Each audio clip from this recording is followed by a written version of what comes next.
अस्सलाम वालेकुम, welcome back to विबास lecture. आज हम लोग डिस्कस करेंगे सेक्शन नंबर 2 जो है सी लैंग्वेज का।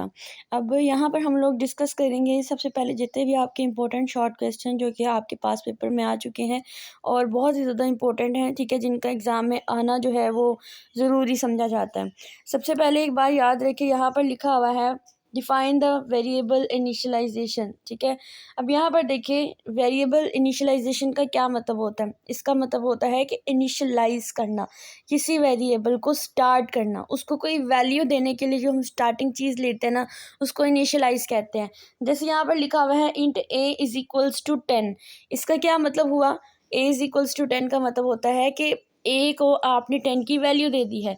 अब यहाँ पे इंट लिखा हुआ है, इंट का मतलब क्या है कि ये इंटीजर टाइप का है, जबकि ए इज इक्वल्स टू 10। अब यहाँ पर ए आपके पास वेरिएबल है और 10 आपके पास वैल्यू है। बैकएंड पे काम कैसे होता है कि आपके पास ए की एक मेमोरी बन जाती है और इसके अंदर जो डाटा जाएगा वो किस टाइप का जाएगा? इंट, यानी कि इंटीजर टाइप का। इंटीजर का मतलब होता है जो आपके जितने भी नंबर्स होते हैं वो सारे, ठीक है। और यहाँ पर ये जो आपके पास 10 चला जाएगा, इस तरह करके आपके पास एक स्टोरेज बन जाती है, एक मेमोरी बन जाती है।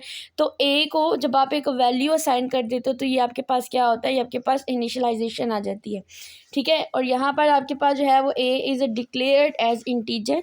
ए को हम लोग जो है वो एज इंटीजर डिक्लेयर करते हैं and initialise with the value 10 at the same time, और उसी टाइम पे आप इसको जो है वो 10 की वैल्यू असाइन कर देते हैं।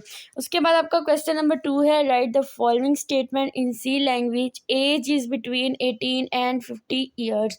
अब यहाँ पर वो कह रहे हैं कि आपने एक सी लैंग्वेज के अंदर स्टेटमेंट लिखनी है, आपको जो है वो स्टेटमेंट दी गई है, आपने उसको कोडिंग के अंदर कन्वर्ट करना है।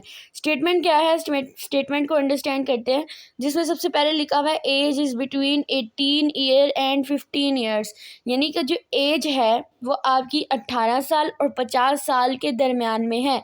इसका मतलब क्या हुआ? 18 साल से बड़ा, ठीक है, और 50 साल से कम, यानी इसके दरमियान की जो एज है वो आपने यहाँ पर उसको कोडिंग के अंदर कराना है।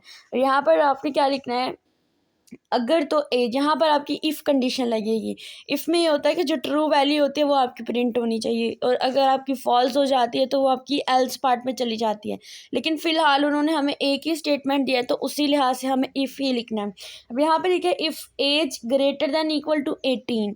इसका मतलब है कि अगर आपकी एज 18 साल है या 18 साल से ज़्यादा है and age less than equal to 15, यानी आपकी जो एज है वो लेस देन 15 है, 50 से कम है, तो आपको क्या प्रिंट करा देगा वो यहाँ पर कि age is between 18 years and 15 years. ये आपने बात याद रखनी है। स्टेटमेंट को हमेशा अंडरस्टैंड करके लिखा करें। अगर यहाँ पर 18 ना हो 20 हो जाए तो यहाँ पर आपने 18 की जगह पे 20 लिख देना है। या अगर वो ये कहते हैं कि अगर आपकी एज 20 है तो यहाँ पर आपकी जो स्टेटमेंट बनेगी इफ़ लिख के आपने लिखना है कि आपकी जो एज है अगर इक्वल है 20 की, तो देन आप लोगों की स्टेटमेंट क्या होगी? प्रिंट एफ एज इज़ 20, ठीक है। इस तरह करके आपने पहले स्टेटमेंट को अच्छे से रीड करना है, फिर आपने देखना है कहाँ पर ग्रेटर देन लगना है, कहाँ पर लेस देन रखना है। उसके बाद क्वेश्चन नंबर 3 है जिसमें लिखा हुआ है कि find the errors in the given code. अब ये आपके पास कोड गिवन है, अब इस कोड के अंदर आपको एरर ढूंढना है। अब यहाँ पर लिखा हुआ है integer X Y Z is equal to X plus Y, print Z is equal to print F D. अब यहाँ पर आपको 2 एरर नज़र आ रहे हैं। सबसे पहले देखिए यहाँ पर इंटीजर कंप्लीट लिखा हुआ है, जबकि इंटीजर को हम लोग सिर्फ इंट लिखते हैं। ये बात आपने याद रखनी है। जब भी प्रोग्राम करने हैं उसमें जब आपको एरर फाइंड करने का बोलते हैं तो इसका मतलब क्या होता है कि आपने ऐसे ऐसे वेरिएबल, पहले आपने सबसे पहले जितने भी आपके पास टाइप डाटा टाइप्स गिवन होते हैं उनको देखने हैं, उसके बाद आपने वेरिएबल देखने हैं, उसके बाद आपने देखना है आपके पास वो वेरिएबल डिक्लेयर्ड भी हैं या नहीं। जैसे यहाँ पर इंटीजर इंट लिखना था आपने, लेकिन उन्होंने इंटीजर लिखा हुआ, तो ये आपका पहला एरर है, ठीक है। उसके बाद हम नेक्स्ट देखते हैं। नेक्स्ट लिखा हुआ है z is equal to X plus Y. अब यहाँ पर देखें z is equal to X plus Y, X plus Y तो डिक्लेयर्ड है इंटीजर के साथ, लेकिन z जो है वो डिक्लेयर नहीं है। अगर इसकी करेक्शन करें तो यहाँ पर सबसे पहले इंट जो है वो अगर एक्स वाई है तो आपका जी भी डिक्लेयर होना चाहिए था, लेकिन उन्होंने इस चीज़ को डिक्लेयर किया ही नहीं है। तो इसका मतलब इस पूरी स्टेटमेंट के अंदर आपको दो एरर्स नज़र आ रहे हैं। एरर नंबर 1 क्या है कि आपका इंटीजर जो है वो आपका कीवर्ड सी के अंदर इंटीजर नहीं बल्कि इंट होता है जो डाटा टाइप होती है। और एरर 2 है कि जो वेरिएबल जी है वो इसके अंदर डिक्लेयर्ड ही नहीं है। तो जब वो डिक्लेयर्ड ही नहीं है तो हम उसको कोडिंग के अंदर कैसे यूज़ कर सकते हैं। उसके बाद हम चलते हैं क्वेश्चन नंबर 4, और क्वेश्चन नंबर 4 आपका क्या है, find the output of the given code. अब यहाँ पर आपके पास कोड गिवन है, उसकी आपने आउटपुट निकालनी है। ठीक है, सबसे पहले हम देख लेते हैं। यहाँ पर आप देखिए लिखा हुआ है int a is equals to 5, b is equals to 10। आपने हमेशा कोडिंग को समझते हुए आपने जब आपकी डाटा टाइप्स असाइन की जाती है, इनिशियलाइज हो जाती हैं, तो आपने क्या करना होता है, एक मेमोरी बना लें अपने दिमाग के अंदर या रफ नोटबुक के ऊपर। ए के अंदर आप सोचे 5 स्टोर है और अगला बी के अंदर जो है वो आपके पास वैल्यू स्टोर है 10। अब उन्होंने कहा है इंट जी। अब देखो ऊपर जो हमारे पास एरर था उसमें हमारे पास जी के इंटीजर के साथ जो है वो इनिशियलाइज नहीं किया गया था, लेकिन यहाँ पर किया गया है। तो अब यहाँ पर आपके पास जी की मेमोरी बनेगी जिसमें लिखा हुआ है ए प्लस बी, यानी 10 प्लस ए प्लस, यानी इन दोनों को प्लस करो पहले, और फिर लिखा हुआ है मल्टीप्लाई 2 के साथ मल्टीप्लाई करा दो।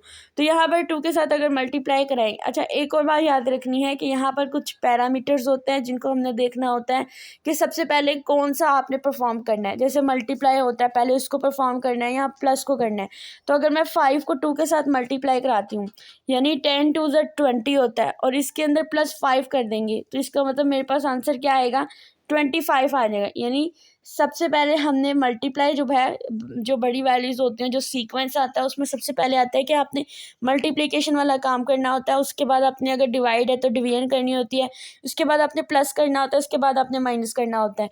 इसी तरह हमने ऐसा नहीं करना कि पहले a प्लस बी कर लेंगे उसके बाद इसको 2 के साथ मल्टीप्लाई करा देंगे, बल्कि आपने सबसे पहले क्या करना है, पहले आपने b को 2 के साथ मल्टीप्लाई कराना है, उसके बाद आपने a के साथ उसको प्लस कर देना है। ठीक है, अब 10 b की वैल्यू हमारे पास क्या थी 10, इसको सबसे पहले 2 के साथ मल्टीप्लाई कराएंगे तो 20 हो जाएगा। फिर जो भी वैल्यू आएगी उसमें a को ऐड कर देंगे तो आपके पास आउटपुट जो है वो 25 आ जाएगी। बोर्ड के पेपर के अंदर आपने ये बिल्कुल नहीं करना कि पहले आप a प्लस बी कर रहे हैं, आपके पास आंसर आ रहा है 15 आ रहा है, और उसके बाद आप इसको 2 के साथ मल्टीप्लाई करा रहे हैं तो ये 13 आ जाएगा। ये बिल्कुल गलत चीज़ होती है। सीक्वेंस ये होता है कि पहले अगर आपको मल्टीप्लाई वाली चीज़ मिल रही है तो आप मल्टीप्लाई कराएं, उसके बाद अगर डिवीजन वाली मिल रही है तो डिवीजन कराएं। यानी जो आपके पास सीक्वेंस गिवन होता है उसी सीक्वेंस के साथ नहीं करना होता, आपकी जो लॉजिक होती है उसका यूज़ करना है। उसके बाद क्वेश्चन नंबर 5 है, what is meant by the in scanf function. अच्छा यहाँ पर एक फंक्शन, एक आपके पास फंक्शन गिवन है, एक सिंबल गिवन है ये वाला एंड साइन का। ठीक है, ये जो एंड साइन है ना इसको हम बोलते हैं एम्परसेंड। ठीक है, एम्परसेंड ये क्या काम करता है कि जो वैल्यू आपकी स्टोर होती है ऑलरेडी उसको एज अ वैल्यू के तौर पे जो आप चीज़ें एंटर करते हो, स्कैनएफ में हम क्या करते हैं, इनपुट करते हैं। तो ये जो चीज़ होती है ना, ये इनपुट वैल्यू को उस लोकेशन के ऊपर जाकर स्टोर कराती है। जैसे यहाँ पर लिखा हुआ है देखिए, scanf %d and sign a, यानी इसका मतलब आप जो भी वैल्यू स्टोर कराओगे वो डायरेक्ट जाकर इस मेमोरी लोकेशन के अंदर, यानी अगर a की बैक एंड पे मेमोरी बन रही है और कोई वैल्यू इनपुट करानी है, जैसे मैंने इसके अंदर 5 इनपुट कराना है, अब मुझे तो नहीं पता चलेगा कि मैंने 5 a के अंदर कहाँ पर रखा है। ये जो आपका साइन होता है ना एम्परसेंड, ये क्या करेगा, ये उस मेमोरी एड्रेस के ऊपर डायरेक्ट जाकर जिसको हमने असाइन किया होगा उस पर जाकर आपकी वैल्यू को स्टोर करा देगा। ठीक है, चाहे आप जितने आपकी अगर वैल्यू के जितने मर्जी ए बने हुए हैं, लेकिन आपको नहीं पता आपने किस ए के ऊपर जाकर वैल्यू स्टोर करानी है, ये जो साइन होता है ना एम्परसेंड, ये डायरेक्टली आपको उस लोकेशन पे ले जाता है और आपकी वैल्यू जाकर वहाँ पे स्टोर करा देता है। उसके बाद इसका आंसर कुछ इस तरह से होगा, the ampersand symbol in scanf in the address of the operator, it tells scanf the memory address location where the enter value should be store. यानी ये बताता है कि आपकी वैल्यू कहाँ पर जाकर स्टोर होगी। आपने बिल्कुल इसी तरह से, जैसे आपको स्क्रीन पर नज़र आ रहा है ना, इसी तरह से आपने अपने क्वेश्चंस को सॉल्व करना है, तभी आपको जाकर फुल मार्क्स मिलेंगे। उसके बाद क्वेश्चन नंबर 6 पे चलते हैं, जिसमें है find the 2 errors in the given code. अब यहाँ पर फिर से एरर आ गया। अब कोडिंग के अंदर जो सबसे ज़्यादा आपको क्वेश्चन आएंगे, एक तो आपको एरर फाइंडिंग आएगी कि आपने एरर वाले जो हैं वो क्वेश्चंस करने हैं, एक अलग वीडियो बनाऊंगी जिसमें मैं एरर्स आपको निकालना सिखाऊंगी, ठीक है। लेकिन उससे पहले एक वीडियो बनाऊंगी कि आपने इस कोडिंग को समझना कैसे है, कैसे पता चलेगा कि एरर कैसे हमने ढूंढने हैं। उसके बाद फिर आउटपुट वाली आती है, आपके पास स्टेटमेंट गिवन होती है, आपने उसकी आउटपुट लिखनी होती है। दूसरा ये होता है कि आपके पास लॉजिक गिवन होती है, स्टेटमेंट गिवन होती है, उसकी आपने कंडीशन बनानी होती है, जैसे अभी हमने ऊपर एज वाला क्वेश्चन किया। क्वेश्चन नंबर 6 करते हैं, जिसमें आपको कह रहे हैं कि आपने एरर फाइंड करना है। अब यहाँ पर लिखा हुआ है void main int age equals to 10 print है। आप चाहे तो इस स्टेटमेंट को खोल के लिख सकते हैं, पहले आप वॉइड मेन लिखें फिर एरर लिखें, इस तरह करके। अब सबसे पहले आपके पास जो क्वेश्चन में देखें, अगर आप गौर करें तो यहाँ पर बी लिखा हुआ है, जबकि आप लोगों ने इनिशियलाइज और डिक्लेयर किया हुआ है ए को। इसका मतलब बी तो ना तो इनिशियलाइज हुआ है और ना ही डिक्लेयर हुआ है, तो सबसे बड़ा एरर ही आपका ये है। उसके बाद यहाँ पर लिखा हुआ है इंट, इसका मतलब इसका फॉर्मेट स्पेसिफायर आपके पास यहाँ पर परसेंटेज है वो आपका डी होना चाहिए था, लेकिन यहाँ पर परसेंटेज एस लिखा हुआ है। इसका मतलब ये वाला फॉर्मेट स्पेसिफायर स्ट्रिंग के लिए यूज़ होता है, ना कि इंटीजर के लिए। तो ये दो एरर से और ये दो एरर आपके पकड़े गए। इस तरह से आपने गौर से स्टेटमेंट देखनी है और फिर आपने इसके एरर निकालने हैं। इसका बेस्ट मेथड ये भी होता है कि आप सबसे पहले ये देखें कि किस डाटा टाइप से आपकी जो वैल्यू है, आपके जो वेरिएबल्स हैं वो डिक्लेयर है, ठीक है, और आपकी जो वैल्यू है वो किस टाइप की स्टोर है। जब आप ये क्लियर कर लेंगे उसके बाद बाकी स्टेटमेंट देखेंगे, फॉर्मेट स्पेसिफायर कौन सा है, कौन सी वैल्यू आपकी आउटपुट के अंदर आ रही है, क्या वो वही वैल्यू है जो आपने डिक्लेयर की हुई है, अगर नहीं तो वो आपका एरर होगा। उसके बाद क्वेश्चन नंबर 7 पे चलते हैं, और क्वेश्चन नंबर 7 में कह रहे हैं right the output of the following code print. यहाँ पर देखिए ये वाली जो आपके पास प्रिंट स्टेटमेंट गिवन है, इनकी आपने आउटपुट लिखनी है। अगर मैं इस वाले की आउटपुट देखूं तो सबसे पहले आप ये चीज़ देखें, यहाँ पर लिखा हुआ है \n, इसका मतलब कि नेक्स्ट लाइन में मूव करेंगे। फिर लिखा हुआ है आमिर, यानी कि अब आपके पास सबसे पहले आमिर आएगा, ठीक है। यहाँ पर लिखा हुआ है \t, यानी कि 7 करेक्टर टैब स्पेस आपने देनी है, यानी अब ये इतनी ज़्यादा इसमें स्पेस आएगी। उसके बाद जाकर 78 प्रिंट होगा, फिर आपकी स्पेस आएगी और जाकर 425। जैसे आपकी ये आंसर है, इस आंसर में देखिए आपके पास इस तरह से लिखना है। ये जो \t होता है ना, इसका मतलब 7 करेक्टर की स्पेस देनी है। 7 करेक्टर, इसका मतलब क्या होगा कि आपने अपने कीबोर्ड से जब एंटर प्रेस करते जाते हैं, आप स्पेस क्लियर करते जाते हैं, तो उसमें 7 जगह पर आप जब एंटर प्रेस करते हो तो वो स्पेस बन जाती है। तो वही चीज़ है, अगर आप यहाँ पर देखें तो इसमें 7 लफ्ज़ लिखे जा सकते थे, 7 वर्ड्स जो है, तो वो इसकी उन्होंने क्या कर दिया हुआ है, 7 लेटर लिखे जा सकते, तो वो उन कैरेक्टर के उन्होंने स्पेस दे दी है। ये स्पेस के लिए होता है, ठीक है, और ये आपके पास क्या होता है, ये आपके पास नेक्स्ट लाइन में ले जाने के लिए होता है।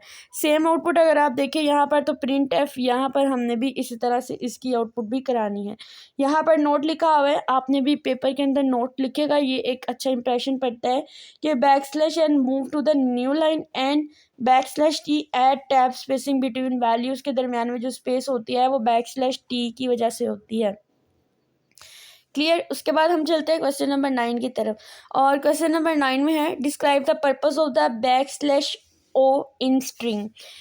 इसको हम ओ भी कह सकते हैं, इसको हम लोग ज़ीरो नहीं बोलेंगे। क्यों? क्योंकि ये आपके पास नल करैक्टर के लिए है। बेसिकली ओ होती है बिल्कुल नल करैक्टर के लिए। आप इसको अगर ज़ीरो कंसिडर करेंगे, देखो ज़ीरो होती है वो कोई वैल्यू नहीं होती है, वो भी नल होती है, तो आप इसको ऐसे ही कंसिडर कर सकते हैं। अब यहाँ पर देखिए लिखा हुआ है, यहाँ पर \is null character used in C to mark the end of a string.